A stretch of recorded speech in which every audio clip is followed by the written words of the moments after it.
The crises of the Roman Republic refers to an extended period of political instability and social unrest that culminated in the demise of the Roman Republic and the advent of the Roman Empire from about 134 BCE to 44 BCE. The exact dates of this period of crisis are unclear or are in dispute from scholar to scholar. Though the causes and attributes of individual crises varied throughout the decades, an underlying theme of conflict between the aristocracy and ordinary citizens drove the majority of actions. Optimates were a traditionalist majority of the late Roman Republic. They wished to limit the power of the popular assemblies and the tribune of the plebeians, and to extend the power of the Senate, which was viewed as more dedicated to the interests of the aristocrats. In particular, they were concerned with the rise of individual generals who, backed by the tribunate, the assemblies, and their own soldiers, could shift power from the Senate and aristocracy. Many members of this faction were so classified because they used the backing of the aristocracy and the Senate to achieve personal goals, not necessarily because they favored the aristocracy over the lower classes. Similarly, the populace did not necessarily champion the lower classes, but often used their support to achieve personal goals. Following a period of great military success and economic failures of the early Roman period, many plebeian calls for reform among the classes had been quieted. However, many new slaves were being imported from abroad, causing an unemployment crisis among the lower classes. A flood of unemployed citizens entered Rome, giving rise to populist ideas throughout the city. Tiberius Gracchus took office as tribune of the plebeians in late 134 BCE. At the time, Roman society was a highly stratified class system with tensions boiling below the surface. This system consisted of noble families of the senatorial rank, patricians, the knight or equestrian class, citizens, grouped in two or three classes of self-governing allies of Rome, landowners, and plebes, or tenant freemen, depending on the time period, non-citizens who lived outside of southwestern Italy, and at the bottom, slaves. The government owned large tracts of farmland that it had gained through invasion or as cheat. This land was rented out to either large landowners whose slaves tilled the land or small tenant farmers who occupied the property on the basis of a sublease. Beginning in 133 BCE, Tiberius tried to redress the grievances of displaced small tenant farmers. He bypassed the Roman Senate and passed a law limiting the amount of land belonging to the state that any individual could farm, which resulted in the dissolution of large plantations maintained by rich landowners on public land. A political back and forth ensued in the Senate as the other tribune, Octavius, blocked Tiberius's initiatives, and the Senate denied funds needed for land reform.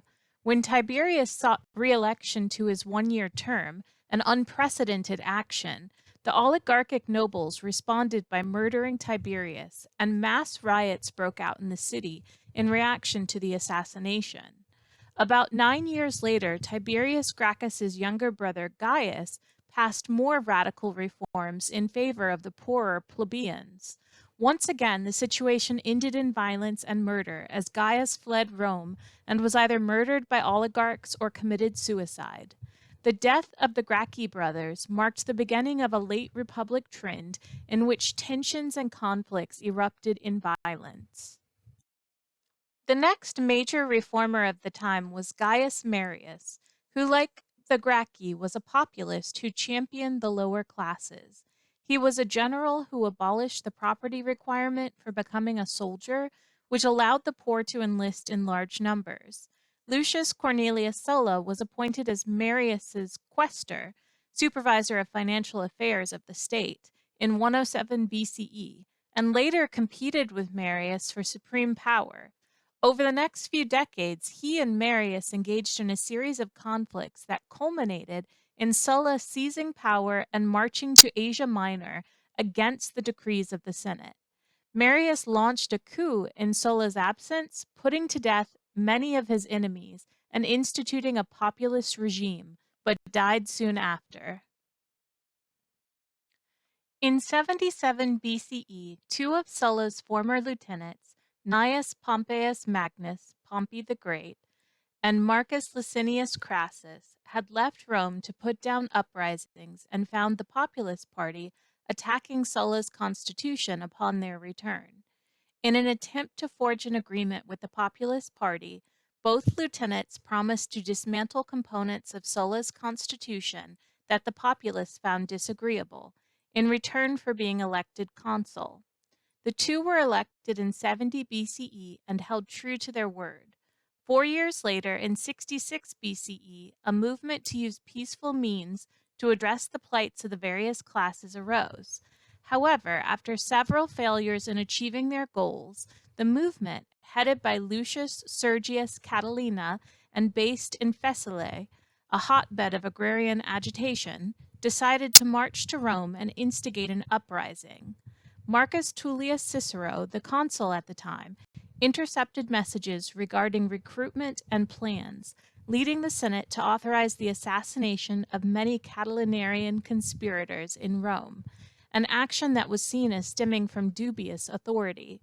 This effectively disrupted the conspiracy and discredited the Populist Party, in turn repairing the image of the Senate, which had come to be seen as weak and not worthy of such violent attack. In 62 BCE, Pompey returned from campaigning in Asia to find that the Senate, elated by its success against the Catiline conspirators, was unwilling to ratify any of Pompey's arrangements, leaving Pompey powerless. Julius Caesar returned from his governorship in Spain a year later, and, along with Crassus, established a private agreement with Pompey known as the First Triumvirate. Under the terms of this agreement, Pompey's arrangements would be ratified, and Caesar would be elected consul in 59 BCE, subsequently serving as governor of Gaul for 5 years. Crassus was promised the consulship later. When Caesar became consul, he saw the passage of Pompey's arrangements through the Senate, at times using violent means to ensure their passage. Caesar also facilitated the election of patrician Publius Clodius Pulcher to the tribunate in 58 BCE, and Clodius sidelined Caesar's senatorial opponents, Cato and Cicero.